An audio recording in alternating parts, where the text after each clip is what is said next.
नमस्कार, आप सभी का बहुत बहुत स्वागत है आपके अपने ऑनलाइन इंस्टीट्यूट निशांत ज्ञान के यूट्यूब प्लेटफॉर्म पर।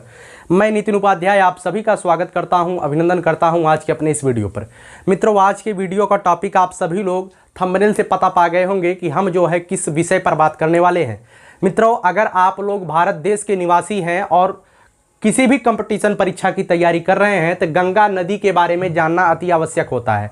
उत्तर प्रदेश पीईटी की तैयारी करने वाले जो भी छात्र हमसे जुड़े हुए हैं या यूपी पुलिस की तैयारी करने वाले जो भी छात्र जुड़े हुए हैं, अगर वो लोग गंगा नदी के बारे में क्लियरली नहीं जानते हैं तो आज जानने का आप लोग प्रयास करिएगा।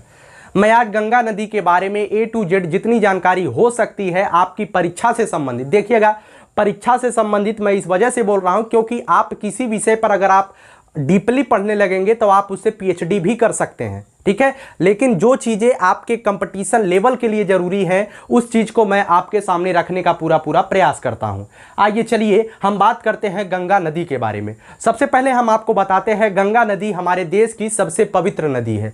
गंगा नदी हमारे देश की सबसे पवित्र नदी के रूप में मानी जाती है और इसी गंगा नदी को भारत की राष्ट्रीय नदी का दर्जा दिया गया है। अगर आपसे पूछा जाए कि गंगा नदी को भारत की राष्ट्रीय नदी का दर्जा कब दिया गया था तो वह दिया गया था 2008 में। कब दिया गया था? 2008 में। गंगा नदी 2008 में भारत की राष्ट्रीय नदी बनी थी। हमारे जो पड़ोसी हैं पाकिस्तान की राष्ट्रीय नदी की बात की जाए तो सिंधु नदी है, ठीक है। तो उम्मीद करता हूं जो बेसिक चीजें थी गंगा नदी के बारे में आप लोगों ने जाना। अब गंगा नदी की बात करते हैं। गंगा नदी से पहले भी भारत देश का कोई पवित्र नदी थी? हाँ, गंगा नदी से पहले आप लोगों ने अगर वैदिक सभ्यता पढ़ा होगा तो उसमें आपने देखा कि सरस्वती एक पवित्र नदी के रूप में विराजित थी।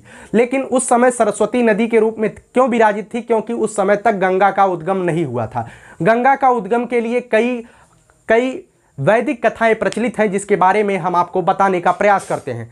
3 मिनट के अंदर हम इस चीज को बता देते हैं। गंगा नदी का उद्गम माना जाता है ब्रह्मा जी ने विनय अनुनय किया था विष्णु भगवान से और विष्णु भगवान के पसीने से जो है गंगा माता का उद्गम हुआ, ठीक है। ब्रह्मा जी ने विष्णु भगवान से अनुनय किया था जिससे विष्णु भगवान के पसीने से, विष्णु भगवान के पद के पसीने से अर्थात पैर के पसीने से गंगा नदी का उद्गम होता है। मित्रों, गंगा नदी को माना जाता है कि आकाश, पाताल और धरती तीनों जगह गंगा नदी का उद्गम होता है। अब हम आपको बताते हैं कि गंगा नदी पाताल में कैसे जाती है। मित्रों, मैं आपको एक चीज बता दूं, आपने एक कहानी सुना होगा, अगर नहीं सुना है तो मैं आपको बताने का प्रयास करता हूं। एक राजा थे जिनका नाम था राजा सगर, ठीक है। राजा सगर जो है एक अश्वमेध यज्ञ कराते हैं और अश्वमेध यज्ञ कराने के बाद इनका घोड़ा छोड़ दिया जाता है। अश्वमेध यज्ञ के बाद घोड़ा छोड़ दिया जाता है। घोड़ा चलते चलते चला जाता है और एक देवता होते हैं जिनका नाम है इंद्र। आप सभी लोग जानते हैं ऋग्वैदिक काल के सबसे प्रमुख देवता कौन थे? इंद्र थे। और इंद्र जो है इस घोड़े को चुरा लेते हैं। घोड़े को क्या करते हैं? चुरा लेते हैं। इंद्र बहुत ही किस तरीके के देवता थे आप सभी लोग जानते हैं। अहिल्या को पत्थर बनवा दिए थे इंद्र भगवान। तो इंद्र के बारे में ज़्यादा कुछ जानकारी मैं आपको यहाँ पे नहीं दूंगा, लेकिन यह जानिए कि ऋग्वैदिक काल के प्रमुख देवता इंद्र हुआ करते थे। उसके बाद इतनी वो लोग गड़बड़ी करने लगे इंद्र भगवान की उत्तर वैदिक काल आते आते प्रजापति जो है प्रमुख देवता हो गए। इंद्र के बारे में और ज़्यादा जानकारी आपको मैं नहीं दूंगा यहाँ पे, क्योंकि ज़्यादा जानकारी आपको गंगा नदी के बारे में जानना है। यहाँ पर होता क्या है, इंद्र भगवान जो है घोड़े को चुरा लेते हैं। घोड़े को चुरा करके पाताल लोक के एक मुनि होते हैं जिनका नाम होता है कपिल मुनि। अब चुराने के बाद भैया एक कपिल मुनि के आश्रम में बांध के भाग जाते हैं। घोड़ा चुराते हैं, कपिल मुनि के आश्रम में बांध के चले जाते हैं। अब राजा सगर को कहा जाता है कि इनके जो है 60,000 पुत्र थे। कितने पुत्र थे? 60,000 पुत्र थे। अब राजा सगर जो है अश्वमेध यज्ञ एक प्रतिष्ठा का यज्ञ होता है, राज्य विस्तार का यज्ञ होता है कि घोड़ा अगर किसी ने चुरा लिया है तो हम उससे युद्ध करेंगे और उसका राज्य अपने में मिलाएंगे। अब राजा सगर के 60,000 पुत्र होते थे। 60,000 पुत्र जो है घोड़े को ढूंढने चले गए। आखिरकार अगर 60,000 लोग किसी चीज को ढूंढेंगे तो आखिरकार ये चीज मिल ही गई।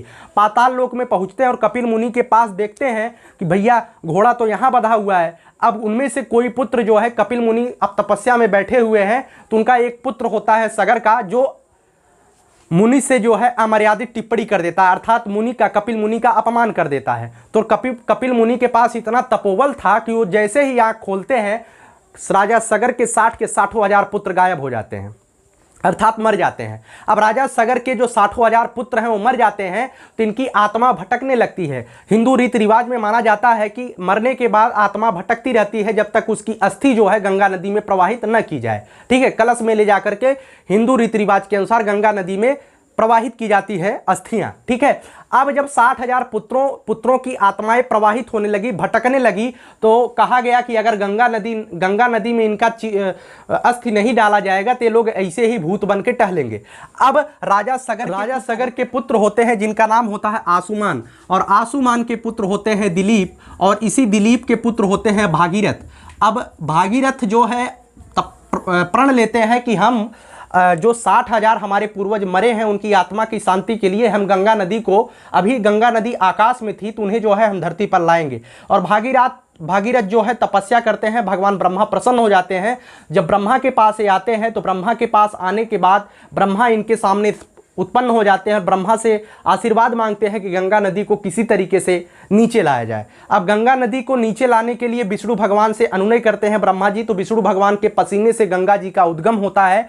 और विष्णु भगवान, गंगा कहती हैं कि अगर हम सीधे डायरेक्टली धरती पर चले जाएंगे तो धरती फट जाएगी, मुझे कोई थाम नहीं पाएगा। तो उसके बाद शंकर जी को मनाया जाता है। शंकर जी अपनी जटाओं में उसे लेते हैं, शंकर जी अपनी जटाओं में लेने के बाद उसे जो है पृथ्वी पर डालते हैं। ठीक है, तो उम्मीद करता हूं जो प्राचीन कहानी थी किस तरीके से गंगा नदी को भागीरथ के द्वारा धरती पर लाया गया आप सभी लोग समझ चुके होंगे। इसी वजह से कोई काम अगर असंभव लगता है तो उसे हम कहते हैं भगीरथ कार्य, क्योंकि भगीरथ ने ऐसा कार्य किया था जो असंभव था, लेकिन असंभव को संभव करके दिखाया इस इक्ष्वाक वंश के राजा ने, भगीरथ ने। ठीक है, गंगा नदी अब धरती पर आ चुकी है। गंगा नदी धरती पर आने के बाद अब किस तरीके से गंगा नदी धरती पर उत्तराखंड से निकलते हुए बांग्लादेश, बंगाल की खाड़ी में जाकर के गिरती है, उसके बारे में अध्ययन करना है। हालांकि यहां से क्वेश्चन आपकी परीक्षा में नहीं पूछा जाएगा जो मैंने आज तक अभी तक बताया है, लेकिन इसे भी जानकारी रखना आपके लिए आवश्यक होता है। आइए चलिए अब हम बात करते हैं गंगा नदी कहां से निकलती है और कैसे कैसे होकर के बांग्लादेश की बंगाल की खाड़ी में जाकर के गंगा नदी की कहानी शुरू होती है उत्तराखंड राज्य से। अब भारत का नक्शा जब आप बनाएंगे तो भारत का नक्शा मैं नहीं बना रहा हूं क्योंकि मुझे गंगा नदी तंत्र पढ़ाना है, लेकिन आप लोग उत्तराखंड को जानते होंगे कि भारत के उत्तराखंड राज्य कहाँ है भारत देश में। भारत देश के ऊपर से जो है हिमाचल प्रदेश के बाद वाला जो राज्य है वो है उत्तराखंड, और इसी उत्तराखंड का एक नदी उत्तराखंड में उद्गमित होती है जिसका नाम होता है भागीरथी नदी, और यहीं पर एक ग्लेशियर होता है जिसका नाम होता है गोमुख ग्लेशियर। क्या होता है? गोमुख ग्लेशियर, जिसे गंगोत्री कहा जाता है, और यहीं से एक नदी निकलती है जिसका नाम होता है भागीरथी। क्या नाम होता है? भागीरथी नदी। गोमुख ग्लेशियर या गंगोत्री ग्लेशियर से एक नदी निकलती है, इस नदी का नाम भागीरथी होता है, और यह भागीरथी थोड़ा आगे आती है, तो थोड़ा आगे आने के बाद इसी भागीरथी नदी पर एक बांध का निर्माण किया जाता है उत्तराखंड में, जिसे कहा जाता है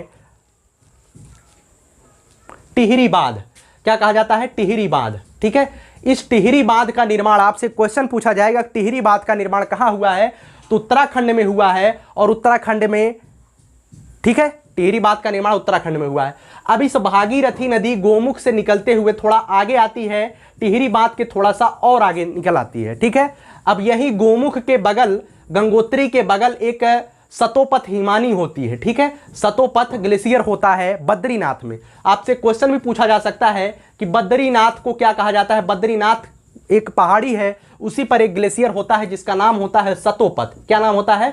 सतोपथ। इसे सतोपथ हिमानी भी कहते हैं। इस सतोपथ हिमानी से एक नदी निकलती है जिसका नाम होता है अलकनंदा। ठीक है, अब आप लोग इसे ही, जो मैं बता रहा हूं, इसे ही समझने का प्रयास करिएगा। एक नदी होती है जिसका नाम होता है अलकनंदा। अब अलकनंदा आगे आते हुए ही इसी उत्तराखंड में एक स्थान में इस गोमुख जो भागीरथी नदी है इसी से मिल जाती है। जहां मिलती है इसका नाम होता है देवप्रयाग। क्या नाम होता है? देवप्रयाग।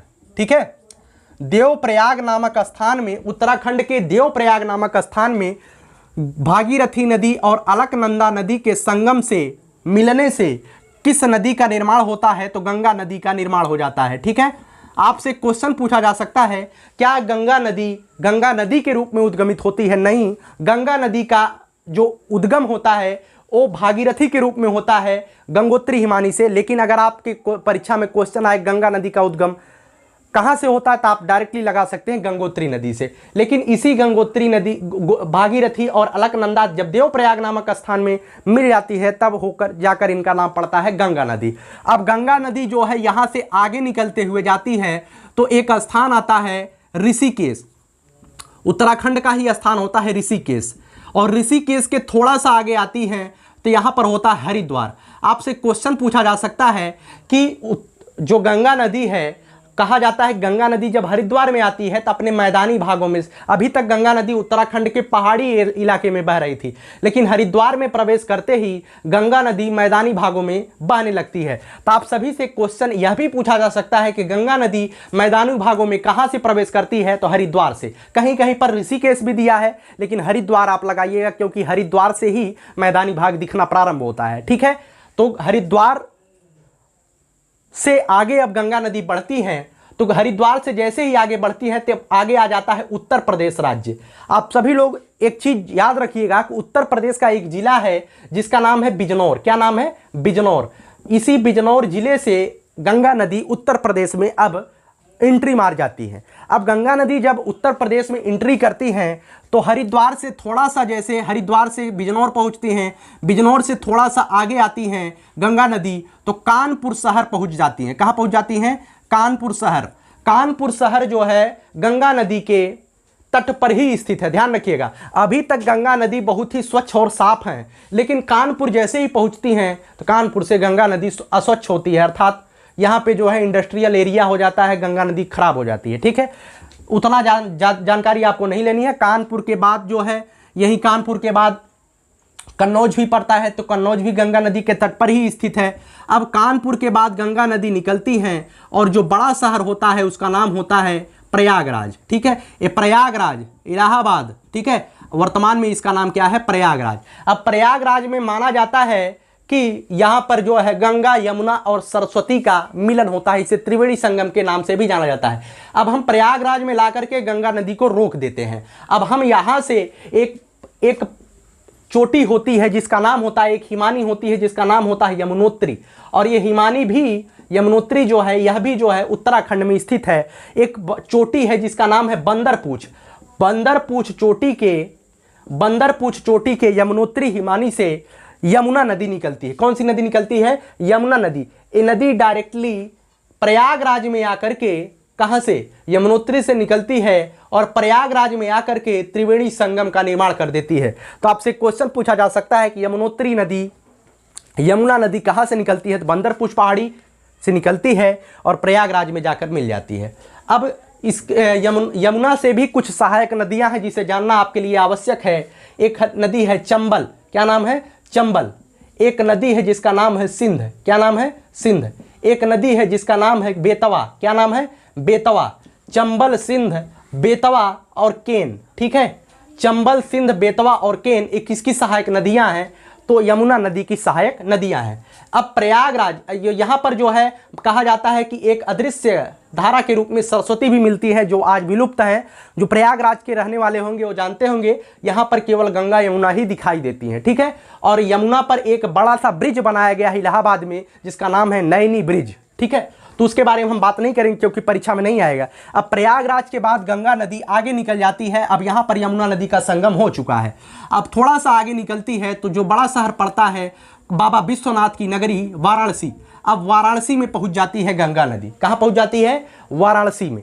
वाराणसी, आपसे क्वेश्चन में बहुत बार पूछा गया कि वाराणसी किस नदी किनारे है? तो गंगा नदी के किनारे है।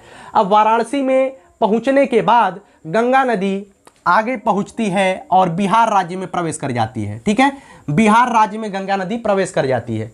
समझ में आया ना? बिहार राज्य में पहुंचने के बाद यह गंगा नदी थोड़ा सा एरिया गंगा नदी का झारखंड में भी लगता है। कहाँ लगता है?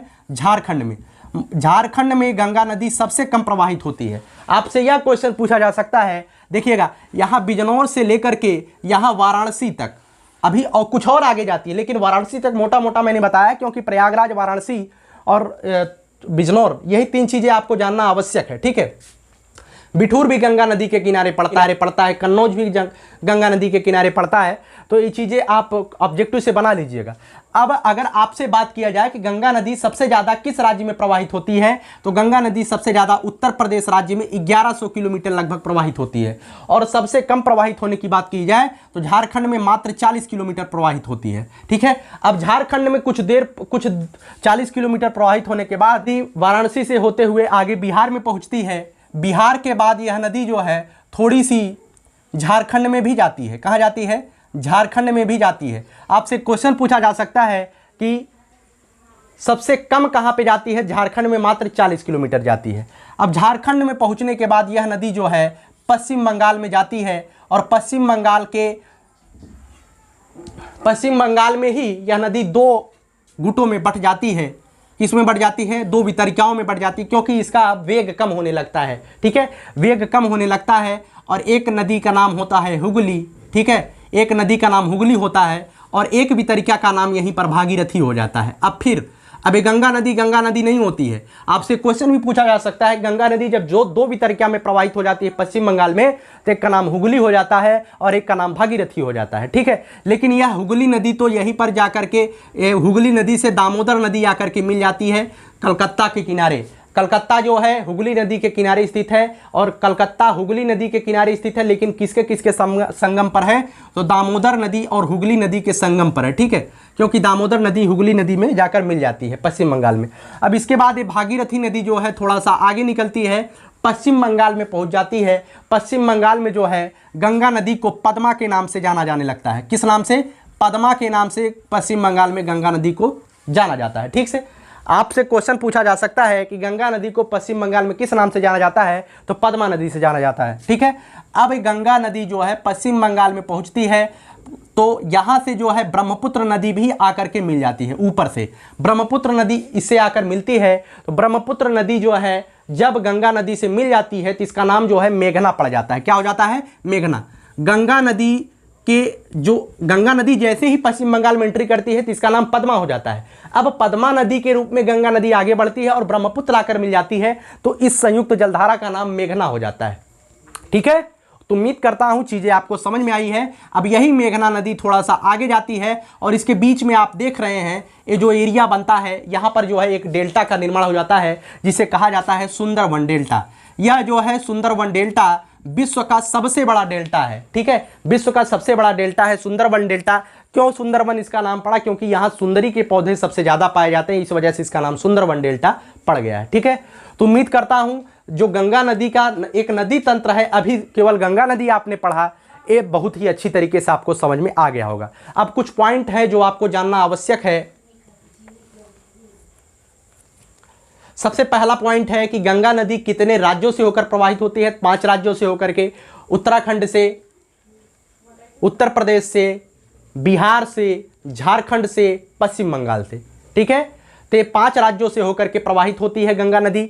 सबसे ज़्यादा किस राज्य में प्रवाहित होती है? तो उत्तर प्रदेश में 1100 किलोमीटर। सबसे कम कहाँ प्रवाहित होती है? झारखंड में। ठीक है, उसके बाद अगर आपसे क्वेश्चन पूछा जाए कि गंगा नदी की टोटल लंबाई कितनी है, तो गंगा नदी की टोटल लंबाई 2525 दिया है एनसीईआरटी में। कितना दिया है? 2525 दिया है। ठीक है, उसके बाद अब हम गंगा नदी की कुछ सहायक नदियां हैं जिसके बारे में आपको जानना आवश्यक है। आपसे क्वेश्चन किया जा सकता है कि गंगा नदी की सबसे बड़ी सहायक नदी कौन सी है? तो यमुना नदी है। ठीक है, तो यमुना नदी प्रयागराज में आकर मिलती है। अब गंगा नदी की कुछ और सहायक नदियां हैं जिसके बारे में जानना। गंगा नदी इस तरीके से प्रवाहित हो रही है इस दिशा में।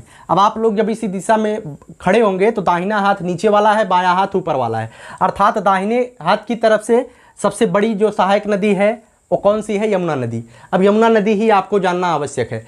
अब इसके बाएं किनारे से मिलने वाली कुछ नदियां हैं जिसे जानना आपके लिए आवश्यक है। सबसे पहले मैं डायरेक्टली वैसे बना रहा हूं, इस नदी रामगंगा, गोमती, जो भी नदी मैं बनाऊंगा डायरेक्टली बनाऊंगा, वो जो है मैप वाइज नहीं होगा, केवल आपको याद कराने के लिए। सबसे पहले जो है एक नदी होती है रामगंगा। कौन सी नदी होती है?